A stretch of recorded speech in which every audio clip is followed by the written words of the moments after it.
In the 2020 Republican National Convention, Senator Tim Scott spoke of the terrible things he claimed Joe Biden and Kamala Harris would do to our country, stating, "If we let them, they will turn our country into a socialist utopia."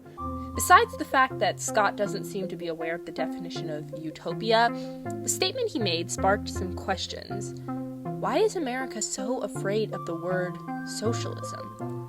And does anybody really know what it means?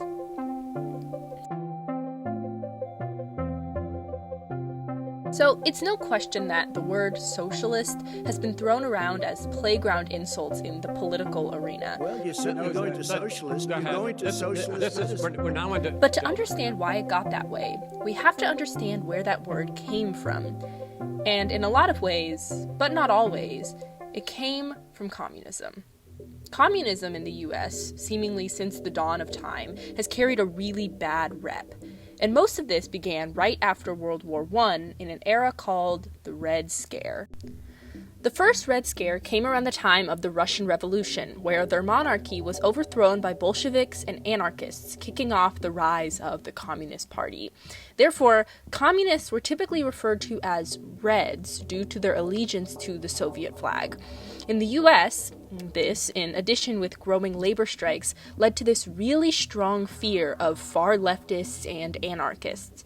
And after the 1919 anarchist bombings that targeted US government workers, the first Red Scare climaxed to much more violence. A set of raids in response ordered by General Alexander Mitchell Palmer helped jumpstart this violent period known as the Red Summer.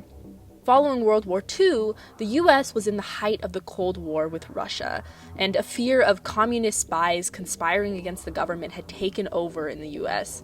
While there had been a small communist party inside the U.S. that maybe posed a threat to security, the government's response ended up being far more damaging than the initial problem may have been. This period is known as the Second Red Scare. And during this time, a campaign known as McCarthyism took place, named after Senator Joseph McCarthy, who led it. U.S. federal employees were labeled communists and questioned, fired, and even blacklisted, even though many were not actually a member of the Communist Party. This era of McCarthyism had devastating impacts on the U.S., as it not only destroyed thousands of careers, but also shrunk our political spectrum. Those who believed this practice was bad or opposed the government in one way or another were afraid to speak up about it, and the country lost a particularly radical left side. Fast forward to the 1980s, where Ronald Reagan is president. During this time, a particularly interesting story of a low-income black woman named Linda Taylor came into light. Named the welfare queen by the media, Taylor became a national sensation for supposedly faking stories about her life and assuming multiple identities in order to get more welfare benefits. While Taylor did commit fraud to an extent, it was nowhere near the amount that Reagan claimed she did, and far worse, perpetuated a dangerous idea to the American public. The welfare queen trope pushed forward this idea that poor people, especially poor people of color, were simply too lazy and that they were cheating the system to get out of doing hard work.